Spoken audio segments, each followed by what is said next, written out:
السلام علیکم ورحمۃ اللہ وبرکاتہ۔ یونٹ نمبر 10 جیونی حضرت محمد صلی اللہ علیہ وسلم، ستیہ کا سندیش تلواروں کی چھاؤں میں، یعنی کہ اس یونٹ کے اندر ہم ان حالات کا جائزہ لیں گے، وہ حالات سمجھنے کی کوشش کریں گے جو ہجرت کے بعد نبی کریم صلی اللہ علیہ وسلم کو مدینے کے اندر پیش آئے۔ اس میں ایک یہ آیت ہے، جن مسلمانوں سے لڑائی کی جاتی ہے ان کو بھی اب لڑنے کی اجازت دی جاتی ہے، کیونکہ ان پر اتیاچار کیا جا رہا ہے اور اللہ ان کی مدد کرنے کی بے شک طاقت رکھتا ہے۔ ہم جانتے ہیں کہ مکے کے اندر نبی کریم صلی اللہ علیہ وسلم 13 سال تک آپ جو ہے وہ دعوت و تبلیغ کا کام کرتے رہے، اپنے ساتھیوں کی تزکیہ نفس، اپنے ساتھیوں کی تربیت و تزکیہ کا کام وہاں پر چلتا رہا، لیکن ریٹیلیشن کسی کو بھی جو ہے وہ اس کی اجازت نبی کریم صلی اللہ علیہ وسلم نہیں دی کہ جو بھی اتیاچار ان کے اوپر ہو رہا ہے اس کا وہ مقابلہ کرے یا اس کا وہ جواب دے، بلکہ صرف صبر سے کام لیا جا رہا تھا۔ اب جب آپ مدینے پہنچ گئے تو مدینے پہنچ کر اللہ رب العزت نے جو ہے اجازت دی کہ اگر کوئی اب آپ کی دین پر ہاتھ ڈالے یا آپ کے اوپر ہاتھ ڈالے تو آپ اب جو ہے اس کا جواب تلوار سے دو۔ یہ لڑائی کی اجازت جو ہے وہ مسلمانوں کو دے دی گئی۔ اب جب لڑائی کی اجازت ملی تو پھر مسلمانوں نے جو ہے وہ جو ان کی طرف سے سرگوشیاں ہوئیں، یعنی کہ کافروں کی طرف سے جو ہے وہ جب حملے ہوئے تو پھر اس کا جو ہے وہ کیا، بلکہ بڑھ چڑھ کر جو ہے وہ ان کو سخت مقابلہ ان کے سامنے پیش کیا، اور ان کو ہم جانتے ہیں کہ کس طرح سے جو ہے وہ تمام جنگوں میں ایک جنگ کو چھوڑ کر مسلمانوں کو فتح حاصل ہوئی۔ تو مکے پر مسلمانوں کو اتیاچار ہوتے رہے، وہ انہیں سہتے رہے، لیکن اس کا انہوں نے کوئی جواب نہیں دیا۔ مدینے میں بھی جو ہے وہ منافقوں کا گروہ پیدا ہو گیا تھا جو مسلمانوں کا کٹر دشمن تھا، لیکن وہ کھل کر تو سامنے نہیں آتے تھے، لیکن مسلمانوں کے خلاف جو مسلمانوں کے دشمن تھے ان کو بھڑکایا کرتے تھے، اور بھڑکا کر جو ہے وہ لاتے تھے۔ اب مسلمانوں کو کیونکہ جنگ کی اجازت مل گئی تھی، تلوار استعمال کرنے کی اجازت مل چکی تھی، مسلمانوں نے طے کیا کہ ہم ظلم کی آگ بجھائیں گے، مشرک اور منافق جو دین کے لیے خطرہ بنے ہوئے ہیں، مشرک اور منافق جو دین کے لیے خطرہ بنے ہوئے ہیں ان کے خطرے کو دبائیں گے، کعبے کو آزاد کرائیں گے، حج کی رکاوٹوں کو ختم کریں گے۔ مکے والوں میں کیا بات ہو رہی ہیں، ان کے کیا ارادے ہیں، یہ معلوم کرنے کے لیے مسلمانوں نے دوڑ دھوپ شروع کر دی اور اپنی چھوٹی چھوٹی ٹولیاں بنا کر جو ہے وہ بھیجی۔ نبی کریم صلی اللہ علیہ وسلم نے اس میں 5 ٹولیاں بنائی جن کو ہم سرایا کہتے ہیں، ٹھیک ہے۔ اس میں 100-150 آدمی ہوتے تھے۔ اس میں 5 ٹولیاں تھیں، جس میں ایک کے امیر حضرت حمزہ تھے، دوسرے کے امیر حضرت عبیدہ بن حارث تھے، تیسری کے امیر سعد بن ابی وقاص تھے، چوتھی حضرت عبداللہ بن جوہش تھے، اور 5ویں کے خود نبی کریم صلی اللہ علیہ وسلم تھے۔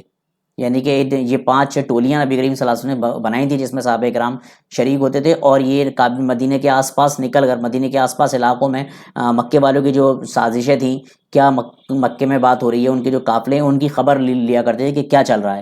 اور ان ٹولیوں سے فائدہ یہ ہوا کہ یہ آس پاس کے جو علاقے تھے اس میں بھی دھاک بٹاتے تھے، اور ان لوگوں سے انہوں نے سب سے معاہدے کر لیے تھے کہ آس پاس کے جو مدینے کے آس پاس کے جو قبیلے تھے ان سب سے سمجھوتے کر لیے تھے، معاہدے کر لیے تھے کہ اگر مدینے کو کبھی خطرہ پیش ہوا تو یہ لوگ جو ہے وہ ہم سب مل کر ساتھ لڑیں گے اور ان لوگوں سے مدینے کو خطرہ نہ ہو۔ یہ کام انہوں نے جو ہے وہ کیا۔ تو انصار عقبہ میں پیارے ہاتھ پر بیعت کی، تو وہ جو انصار تھے جنہوں نے ہجرت سے پہلے نبی کریم صلی اللہ علیہ وسلم سے بیعت کی تھی اور جان کی بازی جو ہے وہ لڑانے کی خبر کھائی تھی، یعنی کہ انہیں جب یہ سن کر وہ کانپ اٹھے اور سمجھ گئے کہ اب ہماری شامت آ گئی ہے، جلد ہی ایک بھینکر یدھ کا سامنا ہے، وہ یدھ سر پر منڈرا رہا ہے۔ نبی کریم صلی اللہ علیہ وسلم نے ہجرت کی تو قریش کے کان کھڑے ہو گئے اور سمجھ گئے کہ اب برے دن آنے والے ہیں، یعنی قریش بھی اس چیز کو بھاپ گئے کہ اب جو ہے وہاں پر جو نبی کریم صلی اللہ علیہ وسلم ہیں وہ جو ہے ایک جتھا بن گئے ہیں، ان کی طاقت ایک جگہ جمع ہو گئی ہے اور اب ہماری بھی جو ہے وہ شامت نہیں ہے۔ ابو سفیان جو ہے وہ حرب کا بیٹا تھا، وہ ایک بہت بڑے یہ حرب کے یہ مکے کے سردار تھے، اور یہ شام اپنا قافلہ لے کر گئے ہوئے تھے، یہ شام سے اپنے قافلے سے لوٹ رہے تھے، بس شام یعنی کہ سیریا سے یہ جو ہے اپنا قافلہ لے کر لوٹ رہے تھے، اور ان کے ساتھ بہت سارا سامان تھا، بہت زیادہ دولت تھی، اور ابو سفیان کو یہ ڈر ہوا کہ کہیں ایسا نہ ہو کہ مدینے والے ان پر حملہ کر دیں، کیونکہ شام کا جو راستہ آتا ہے مکے کی طرف وہ مدینہ سے ہوتا ہوا آتا ہے، مدینے کے پاس سے، تو لگا کہ کہیں یہ ہمارے اوپر حملہ نہ کر دیں، اسی لیے انہوں نے جو ہے وہ ایک آدمی کو دوڑایا جس کا نام عمرو کا بیٹا زمزم یعنی کہ زمزم بن عمرو تھا۔ یہ ابو سفیان چاہتے تھے کہ قریش جو ہے وہ ان کی مدد کو آ جائیں۔ زمزم کے بھیجتے ہوئے اس نے کہا کہ مکہ پہنچتے ہی اونٹ کے دونوں کان کاٹ دینا، قذابے کے رخ بدل دینا اور اپنی قمیص کو آگے پیچھے سے پھاڑ دینا، پھر زور زور سے چیخنا مدد مدد۔ یہ مکے کا دستور تھا کہ جب کسی کو جو ہے حالات بہت زیادہ خراب ہوتے تو وہ اس طرح کے ڈھونگ کرتا تھا، جس سے کہ بہت جلدی جو ہے وہ لوگ اس کی مدد کے لیے تیار ہو جاتے تھے۔ ابھی ہجرت کا دوسرا سال تھا، شعبان کا مہینہ تھا۔ عبد المطلب کی بیٹی عاتکہ نے ایک سپنا دیکھا۔ اس میں انہوں نے دیکھا کہ بڑا ہی ڈراورا سپنا تھا۔ عاتکہ گھبرا گئیں، بھے سے ان کے رونگٹے کھڑے ہو گئے۔ انہوں نے دیکھا کہ ایک آدمی اونٹ پر سوار ہے، وہ تیزی سے بڑا چلا آ رہا ہے۔ پھر ابتا پہنچ کر وہ رک گیا اور زور سے چلایا، قریش کے لوگوں، 3 دن کے اندر اندر اپنی قتل گاہوں پر پہنچ جاؤ۔ یہ سن کر سب لوگ جمع ہو گئے اور پھر وہ آدمی کعبے میں داخل ہو گیا۔ لوگ پیچھے پیچھے ہو گئے اور سب اس کے ارد گرد کھڑے تھے۔ اچانک اسے لے کر اونٹ کعبے کی چھت پر چڑھ گیا۔ یہ سب انہوں نے خواب دیکھا اور پھر زور سے چلایا، قریش کے لوگوں، 3 دن کے اندر اندر اپنی قتل گاہوں پر پہنچ جاؤ۔ پھر اس کا اونٹ ایک پہاڑی پر چڑھ گیا، ابو قبیس نامک پہاڑی پر۔ وہاں پہنچ کر پھر اس نے یہی کہا کہ قریش کے لوگوں، 3 دن تک اپنی اپنی قتل گاہوں پر پہنچ جاؤ۔ تو یہ خواب تھا جو انہوں نے دیکھا۔ اس خواب کا انہوں نے ذکر چٹان اٹھائی، اور پھر اس نے ایک چٹان اٹھائی اور پوری طاقت سے زمین کی طرف پھینکی۔ چٹان زمین پر گرتے ہی چورا چورا ہو گئی اور اس کے ٹکڑے ٹکڑے چھٹ کر مکے کے سارے گھروں میں پہنچے۔ کوئی گھر بھی اس سے نہ بچا، یعنی کہ سارے گھر تباہ ہو گئے۔ یہ انہوں نے دیکھا۔ انہوں نے اپنے بھائی عباس کو یہ خواب سنایا اور ان کے بھائی نے کہا کہ بہن دیکھو بہن، یہ بہت ہی ڈراؤنا خواب ہے، تم کسی کو نہ بتانا۔ لیکن عباس سے خود نہیں رکا گیا اور انہوں نے اپنے دوست کو یہ خواب بتا دیا، اور ان کے دوست کو بتانا تھا کہ پورے جو ہے وہ مکے کے اندر یہ خبر پھیل گئی کہ اس طرح کا خواب دیکھا ہے۔ ابو جہل نے بھی جب خواب دیکھا تو اس نے بہت مذاق اڑایا کہ کس طرح کا خواب جو ہے وہ تم نے دیکھا ہے۔ اب تک تو نبی جو ہے وہ آنے کا دعویٰ کرتے تھے، اب ایک عورت بھی جو ہے ہمارے یہاں وہ خواب کے ذریعے دعویٰ کر رہی ہے۔ یہ بات بہرحال مذاق میں اس نے کہی، لیکن عاتکہ کا خواب جو ہے وہ سچا نکلا۔ اور 3 دن کے اندر جو ہے وہ ایک آدمی آیا جس نے اپنے اونٹ کے کان کاٹ دیے، اور اس نے کہا کہ قریش کے لوگوں، لوئی بن غالب کے سپوتوں، تمہارا قافلہ آ رہا ہے، اور سگندیں لا رہا ہے اور بھی بہت سا سامان لا رہا ہے، بڑھ کر اسے بچاؤ۔ محمد اور اس کے ساتھی اسے لوٹ نہ لیں، دوڑو دوڑو، مدد کے لیے دوڑو، اپنا سامان بچاؤ۔ یہ باتیں اس نے کہی۔ اب عرب میں جو ہے، عرب کے سوابھیمان کا حال کسے نہیں معلوم؟ وہاں تو تھوڑی تھوڑی سی باتوں پر لڑائیاں جو ہے وہ سالوں سال چلا کرتی تھیں، ٹھیک ہے نا۔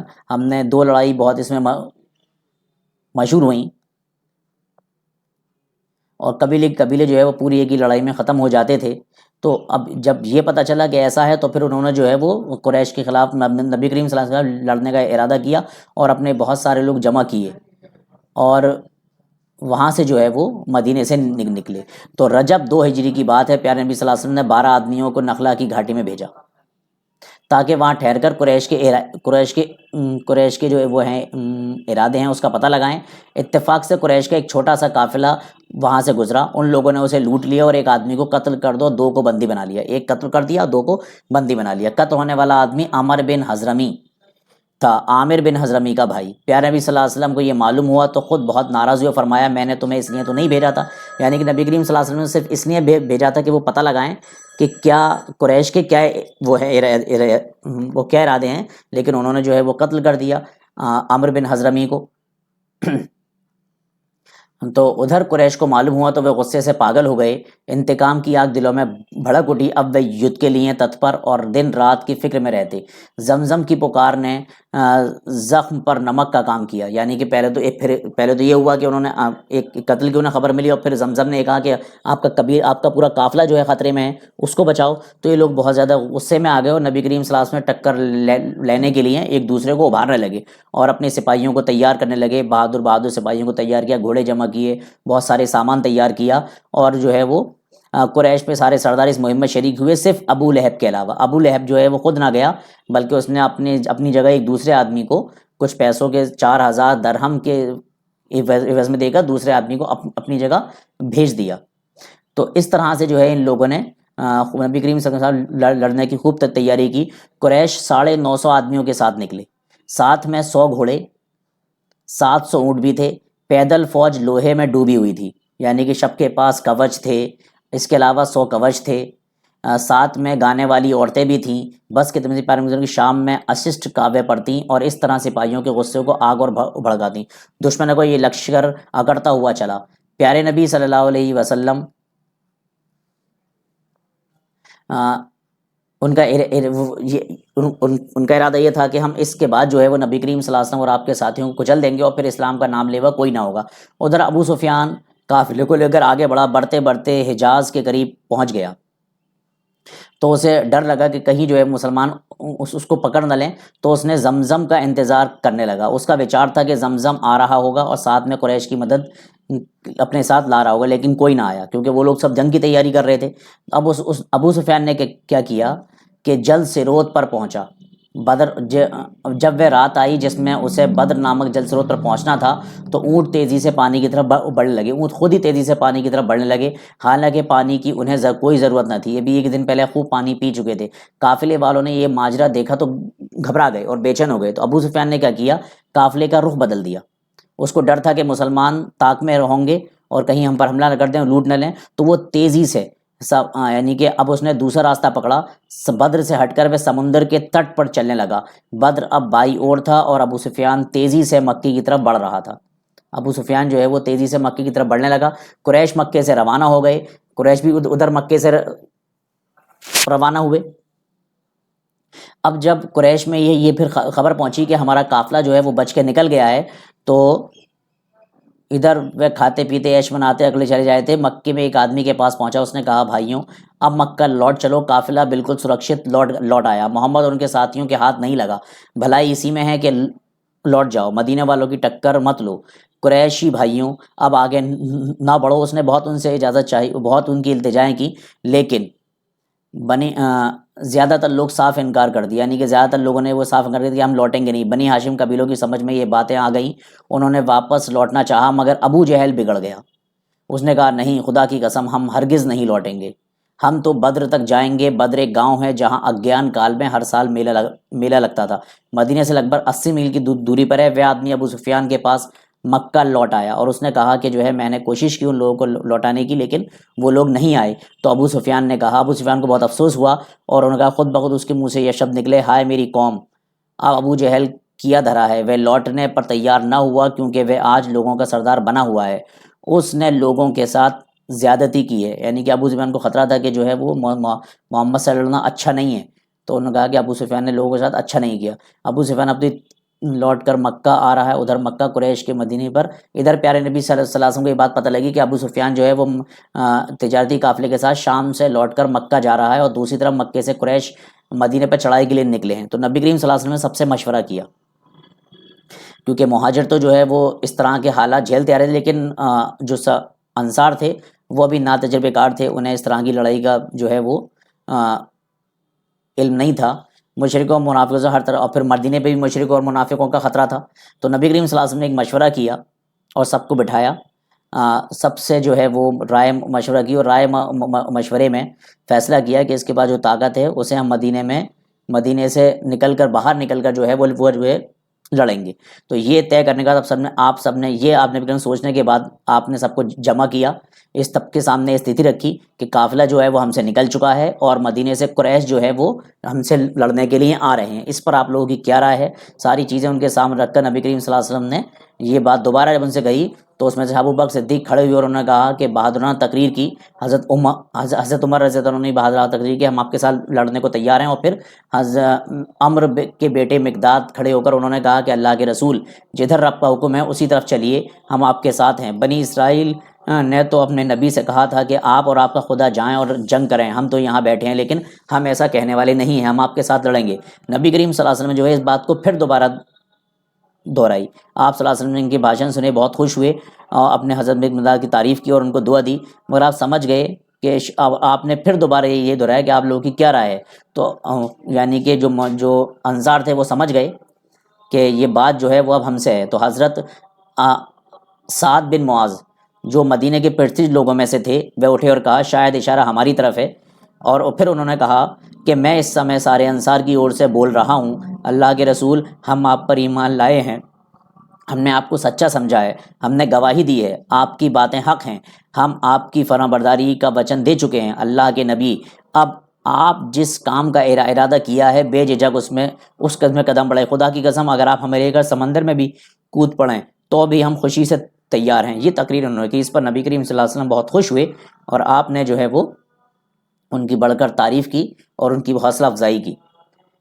ایسے ہم بھی جو ہے وہ آشا ہے کہ ہم بہادری کے ساتھ ایسے کارنامے دکھائیں گے کہ آپ خوش ہو جائیں گے۔ یہ پریم اور نشٹھا سے سمپورن بھاشن تھا جسے سن کر پیارے نبی صلی اللہ علیہ وسلم خوش ہوئے۔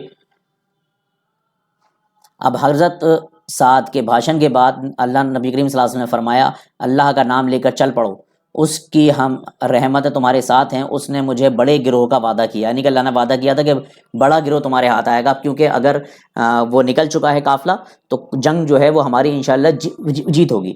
تو اور پھر انہوں نے اپنے تمام ساتھیوں کو یہ بھی بتایا کہ کون سا جو کافر ہے وہ کس جگہ مرے گا، کہاں اس کی قتل گاہ ہوگی۔ یہ رمضان کا مہینہ تھا، مدینے کے 1 میل کے فاصلے پر ایک استان تھا بیر ابی انبا۔ آپ صلی اللہ علیہ وسلم وہاں پہنچے تو فوج کا جائزہ لیا، جو کم عمر تھے ان کو واپس کر دیا، اور اس میں ہم 2 بچوں کا ذکر بھی ہم پڑھ چکے ہیں کہ ان 2 بچوں نے کس طرح سے بہادری کی اور لڑنے کے لیے آپ صلی اللہ علیہ وسلم سے درخواست کی۔ اسی دن آپ صلی اللہ علیہ وسلم نے فوجی اصولوں کے مطابق فوج کو تیار کیا، مہاجروں کا جھنڈا حضرت مصعب بن عمیر کو پردان کیا، خزرج یعنی کہ مدینے کے 2 قبیلے تھے بڑے، خزرج کا جھنڈا حضرت حباب بن منجر کو دیا، اور اوس کا جھنڈا حضرت سعد بن معاذ کو دیا گیا۔ یہ 3 جھنڈے کے تحت جو ہے وہ فوج نکلی۔ ادھر سے جو ہے وہ پہنچ کر آپ رکے، حضرت علی، زبیر اور سعد بن ابی وقاص کو بھیجا کہ کچھ خبریں لائیں۔ یہ ان کو بھیجا کہ مکے والوں کی خبریں لائیں کہ وہ کتنی تیاری میں ہیں۔ اسی بیچ میں جو ہے وہ پھر آپ نے پوری فوج کو اکٹھا کیا اور ان کی صف بندی کی، اور انہوں نے دیکھا کہ یہ سننا تھا کہ امرتھیوں کی بجلی اتھرمیوں پر بجلی گر گئی، غصے سے وہ بوکھلا گئے، پوری فوج میں ایک کھلبلی مچ گئی۔ ادھر حضرت بلکہ اس سے پہلے یہ تھا قریش کے آدمی پانی پی رہے تھے، انہوں نے دیکھا قریش کے آدمی پانی پی رہے تھے، اس میں سے 2 غلام بھی تھے، یہ لوگ سمجھے کہ اب ابو سفیان کے غلام ہیں، ترنت انہیں گرفتار کر لیا اور باقی لوگ فرار ہو گئے۔ جب بھاگ کر اپنے لوگوں میں پہنچے تو انہوں نے کہا کہ قریش کے لوگوں کو مسلمانوں نے گرفتار کر لیا، تو پوری فوج میں جو ہے افراتفری پھیل گئی اور وہ سب جو ہے وہ جنگ کے لیے تیار ہو گئے۔ پیارے نبی صلی اللہ علیہ وسلم اس سمے نماز پڑھ رہے تھے، نماز پڑھ چکے تو فرمایا یہ دونوں سچ بتاتے ہیں، یعنی کہ وہ کہہ رہے تھے کہ ہم ابو سفیان کے غلام نہیں ہیں بلکہ ہم قریش سے ہیں، کچھ ابو سفیان کے بارے میں بتاؤ۔ تو انہوں نے کہا، پیارے نبی صلی اللہ علیہ وسلم سے کہا اچھا قریش کہاں ہیں؟ بس کچھ دور ہے۔ انہوں نے کہا بس کچھ ہی دور ہیں۔ لشکر میں کتنے سپاہی ہیں؟ خدا کی قسم وہ تو بہت زیادہ ہیں۔ روز کتنے اونٹ کٹتے ہیں؟ انہوں نے کہا ایک دن 9 اور ایک دن 10۔ تو نبی کریم صلی اللہ علیہ وسلم نے اس سے اندازہ لگایا کہ ان کی قلم میں 900 سے 1000 کے بیچ میں لوگ ہیں، یعنی کہ 950 تھے وہ قریش۔ پیارے نبی صلی اللہ علیہ وسلم نے بدر نامک استھان پر پہنچ کر اپنے ساتھیوں سے کس جگہ ٹھہرنا ٹھیک رہے گا یہ جو ہے مشورہ کیا۔ اس میں حباب بن منذر نے ایک رائے دی کہ یہاں ایک کنواں ہے، کنواں تو ایسا ہے کہ ابھی سوکھتا ہی نہیں، اس کا پانی بھی بہت میٹھا ہے، کہ ہم اس کنویں کے آس پاس جو ہے وہ رہیں گے تو ہمیں پانی کے لیے آسانی ہو جائے گی۔ تو نبی کریم صلی اللہ علیہ وسلم نے کنویں کے پاس اپنا پڑاؤ ڈالا۔ حباب تمہاری رائے بہت اچھی ہے، یعنی کہ کنواں جو ہے وہ نبی کریم صلی اللہ علیہ وسلم کو مل گیا اور پانی کی کوئی پریشانی نہیں ہوئی۔ اسی رات جو ہے وہ پھر بارش ہو گئی، اور بارش میں جو زمین ریتلی تھی وہ جم گئی، یعنی کہ جو ریتلی زمین تھی وہ بارش کی وجہ سے جو ہے جم گئی، اور ادھر کا جو میدان تھا نبی کریم صلی اللہ علیہ وسلم جہاں ان کی فوج تھی وہ میدان جو ہے بالکل ایک جیسا ہو گیا، اور قریش کی زمین جو تھی وہ جو ہے نیچی تھی، اس نیچی زمین میں جو ہے وہ جب پانی بھرا بارش کی وجہ تو وہاں پر کیچڑ ہو گئی اور قریش کا چلنا بھی جو ہے وہ مشکل ہو گیا۔ ادھر پھر جو ہے وہ جنگ کا دن آ گیا۔ نبی کریم صلی اللہ علیہ وسلم نے اللہ سے دعا کی، ایک ٹیلے پر نبی کریم صلی اللہ علیہ وسلم کا جو ہے وہ ایک سائبان بنا کر جو ہے وہ تمبو لگا کر آپ کا وہاں پر حجرہ بنا دیا گیا۔ آپ صلی اللہ علیہ وسلم وہاں پر اس تمبو میں رہنا پسند فرمایا، اور پھر لڑائی کے میدان میں آ گئے، خاص ساتھی بھی آپ کے ساتھ تھے، تو آپ صلی اللہ علیہ وسلم نے وہاں پہنچ کر ایک دعا کی، ایک فوجی ماہر کی طرح فوج کی پنبھتی کیا، پھر جنگ کے میدان میں آئے اور وہاں آپ نے ایک بھاشن دیا، وہ جوشیلا بھاشن تھا، اس میں انہوں نے بتایا کہ اللہ جو ہے وہ کس طرح سے مومنوں کی مدد کرتا ہے اور کتنے فرشتے جو ہے وہ تمہارے ساتھ ہیں، اور تمہارے بیچ اللہ کا نبی موجود ہے۔ یہ ساری باتیں نبی کریم صلی اللہ علیہ وسلم نے جو ہے وہ کہی۔ تمہاری اپنی سے جو ناراضی ہے اللہ کی ناراضی اس سے بڑھ کر ہے، یعنی کہ تمہارے بیچ اللہ کا نبی موجود ہے جو تمہیں برائیوں سے ہوشیار کرتا ہے، بھلائیوں کا حکم دیتا ہے۔ دیکھو آج تم سے کوئی ایسی حرکت نہ ہونے پائے جس سے اللہ ناراض ہو، یعنی کہ جنگ میں بھی یہ بات فرمائی گئی کہ کوئی ایسی حرکت نہ ہو جس سے اللہ نہ ناراض ہو، کیونکہ لوگوں کی ناراضی زیادہ بری ناراضی اللہ کی ناراضی ہے۔ اب قریش نے جو ہے وہ عمیر بن وہب کو بھیجا، جب لڑائی شروع ہوئی تو عمیر بن وہب کو بھیجا، کہ مسلمانوں کی تعداد کا اندازہ لگائے اور حالات معلوم کرے۔ وہ چھپ کر گیا اور انہوں نے دیکھا کہ مسلمان جو ہے وہ کچھ ہی 70 اونٹ ہیں اور بہت کم تعداد میں ہیں۔ یہ ساری باتیں جو ہے وہاں پر پتہ چلی، لیکن نبی کریم صلی اللہ علیہ وسلم نے مسلمانوں کو قریش کی نگاہوں میں بہت زیادہ بڑھا کر دکھایا اللہ نے۔ تو اللہ نے جب اس کے جو وہ قریش کے دل میں خوف بیٹھ گیا اور نبی کریم صلی اللہ علیہ وسلم کو جو ہے وہ قریش کی تعداد گھٹا کر دکھائی تاکہ ان کے دل میں ان کی ہمت جو ہے وہ بڑھ جائے۔ جب اے اللہ، یہ دعا تھی جو کہ نبی کریم صلی اللہ علیہ وسلم کی، اے اللہ یہ قریش کے لوگ ہیں، گھمنڈ سے اکڑے ہوئے ہیں، تجھ سے لڑنے آئے ہیں، تیرے دین کے وروਧ کمر کسے ہوئے ہیں، تیرے رسول کو ناکام کرنے پر تلے ہوئے ہیں۔ اے اللہ تو نے مدد کا وعدہ کیا ہے، اس وعدے کو پورا کر۔ اے اللہ تو نے مجھ سے ثابت قدم رہنے کے لیے کہا ہے اور بڑے گروہ کا وعدہ کیا ہے، بے شک تو وعدہ پورا کرنے والا ہے۔ بے خودی کا عالم یہ تھا کہ چادر بھی نبی کریم صلی اللہ علیہ وسلم سے گر گئی اور آپ سجدے میں، کبھی سجدے میں جاتے کبھی اٹھ کر دعا کرتے۔ بہرحال نبی کریم صلی اللہ علیہ وسلم نے اللہ سے دعا کی اور پھر اس کے بعد آپ جو ہے وہ جنگ کے میدان میں آ گئے۔ اب جنگ میں کیا ہوا؟ اب یہ نبی اللہ تعالیٰ پر بتا رہا ہے کہ یاد کرو اللہ تمہیں سوپن میں تھوڑا دکھا رہا تھا، اور اگر کہیں وہ انہیں زیادہ دکھا دیتا تو اوشے ایمان والو تم ہمت ہار بیٹھتے اور اس لڑائی کے سلسلے میں پرسپر جھگڑنے لگ جاتے، لیکن اللہ نے تمہیں بچا لیا، بے شک وہ سینوں تک کا حال جانتا ہے۔ اور یاد کرو جب تم ایک دوسرے کے مقابلے میں آئے تو اللہ نے تمہاری نگاہوں میں تھوڑا دکھا رہا تھا اور ان کی نگاہیں تمہیں کم کر کے نگاہوں میں تمہیں کم کر کے دکھا رہا تھا تاکہ جو بات ہونی تھی اللہ اسے پورا کر دے، اور سارے معاملے اللہ ہی کی طرف پلٹتے ہیں۔ پھر لڑائی شروع ہوئی۔ ابو جہل نے عامر بن حضرمی کو، جس کے بھائی کا قتل ہوا تھا، للکارا اور کہا کہ خون کا بدلہ سامنے ہے، کھڑے ہو جاؤ اور قوم کو پکارو۔ عامر عرب کے رواج کے انوسار ننگا ہو گیا اور پکارا ہائے امر، یعنی کہ اپنے بھائی کے موت کو جو ہے وہ یاد کرنے لگا۔ دوسری طرف فوج میں آگ لگ گئی، لڑائی شروع ہو گئی۔ سب سے پہلے عامر بن حضرمی آگے بڑھا، مقابلے میں حضرت عمر کے غلام حضرت محض سامنے آئے۔ عامر بن حضرمی نے بڑھ کر انہیں قتل کر دیا۔ یعنی کہ یہ پہلی شہادت تھی جو کہ مسلمانوں کی طرف سے ہوئی، کس کی؟ حضرت محض رضی اللہ تعالیٰ عنہ کی۔ اس کے بعد عتبہ سینہ تان کر لشکر سے باہر آیا۔ یہ سردار بھی تھا، ساتھ میں اس کا بھائی شیبہ اور اس کا بیٹا ولید بھی آگے بڑھے۔ ادھر مقابلے کے لیے 3 انسان نکلے، نبی کریم صلی اللہ علیہ وسلم نے منع کیا، ہاشم کے ونش کے لوگوں یہ اسطے پر جمع ہوئے ہیں، تم بھی جاؤ۔ تو ان کی آواز، نبی کریم صلی اللہ علیہ وسلم کی آواز سن کر حضرت علی، حضرت حمزہ اور عبیدہ جو ہے وہ نکلے۔ حضرت عتبہ نے بیٹے سے کہا ولید آگے بڑھو۔ ولید مقابلے میں آیا، حضرت علی نے بڑھ کر اسے قتل کر دیا۔ حضرت علی نے ولید کو قتل کیا، عتبہ کو حضرت حمزہ نے قتل کر دیا۔ پھر شیبہ آگے بڑھے اور حضرت ابو عبیدہ سے مقابلہ ہوا۔ اس میں حضرت ابو عبیدہ جو ہے وہ گھائل ہو گئے، ان کی پنڈلی کٹ گئی۔ حضرت علی نے اور حضرت حمزہ نے جو ہے یہ دیکھا تو فوراً آگے بڑھے اور شیبہ کو ٹھنڈا کر دیا۔ پھر حضرت عبیدہ کو کندھے پر اٹھا کر لے آئے اور کچھ دن کے بعد ان کا جو ہے وہ پھر انتقال ہو گیا۔ پھر لڑائی شروع ہوئی، پھر عام لڑائی شروع ہوئی اور سب لوگ جو ہے وہ مسلمانوں نے تابڑتوڑ حملے کیے اور اس تابڑتوڑ حملے میں جو ہے وہ مسلمانوں کی جیت ہوئی اور تقریباً 70 کافر جو ہے وہ شہید ہوئے اور 70 ہی کافر جو ہے وہ اس کے اندر قید ہو کر آئے۔ یعنی کہ لڑائی کا یہ ہوا کہ 70 کافر شہید ہوئے اور 70 ہی کافر قید ہو کر آئے۔ مسلمانوں میں صرف 14 شہادتیں ہوئیں، جس میں سے 8 جو ہے وہ انصار کی تھیں، 8 انصار شہید ہوئے، 6 مہاجر شہید ہوئے۔ 8 انصار، 6 مہاجر اور 70 قیدی پکڑے گئے قریش کے اور 70 ہی جو ہے وہ جو ہے قتل ہوئے۔ ان قیدیوں کو پکڑ کر جو ہے وہ لایا گیا اور نبی کریم صلی اللہ علیہ وسلم نے جو ہے جہاں جس کو بتایا تھا کہ جہاں کس کی قتل گاہ کہاں ہے، اسی جگہ جو ہے اس کی لاش پڑی ہوئی ملی اور پھر ان سب لوگوں کو ایک بڑے سے اس میں کر کے دفنا دیا گیا۔ اور پھر یہ طے ہوا کہ جو ہے اب ان کو جو یہ آئے ہیں، کیا نام ہے، جو قیدی قید ہو کر آئے ہیں، ان کا کیا کیا جائے۔ اس پر نبی کریم صلی اللہ علیہ وسلم پھر مال غنیمت پر ہی بات آئی تو مال غنیمت اللہ کی سنت ہے کہ اللہ نے پھر حکم دیا کہ مال غنیمت جو ہے وہ اللہ اور اس کے رسول کا ہے، وہ جس طرح سے چاہیں اس کو ڈیوائڈ کریں۔ یہ بات آئی کہ تم سے انفال لڑائی میں پراپت مال کے بارے میں پوچھتے ہیں، کہ انفال اللہ اور اس کے رسول کے ہیں، تو اللہ تمہیں نافرمانی سے بچو اور اس کی خوشی سے ڈرو اور آپس میں سمت ٹھیک رکھو، اللہ اور اس کے رسول کا کہا مانو اگر تم مومن ہو۔ اس کے بعد ابو صدیق، پھر جو قیدی تھے ان کے بارے میں رائے لی گئی اور قیدی کے بارے میں پوچھا گیا تو حضرت علی نے حضرت عمر نے طرح رائے دی کہ ان کو ان کے رشتہ دار کے ہاتھ سے قتل کرایا جائے۔ حضرت ابو صدیق نے رائے دی کہ ان میں سے جو ہے وہ فدیہ لے کر چھوڑ دیا جائے، ہو سکتا ہے کہ کچھ لوگ اس میں سے ایمان لے آئیں، اور جو فدیہ نہیں دے سکتے ان سے کہا گیا کہ وہ لوگ جو ہے جو پڑھنا لکھنا جانتے ہیں وہ 10 لڑکوں کو پڑھا لے پڑھنا لکھنا سکھا دیں اور پھر چلے جائیں، اور کچھ لوگ جن کے پاس کچھ نہیں تھا ان کو ایسے ہی چھوڑ دیا گیا۔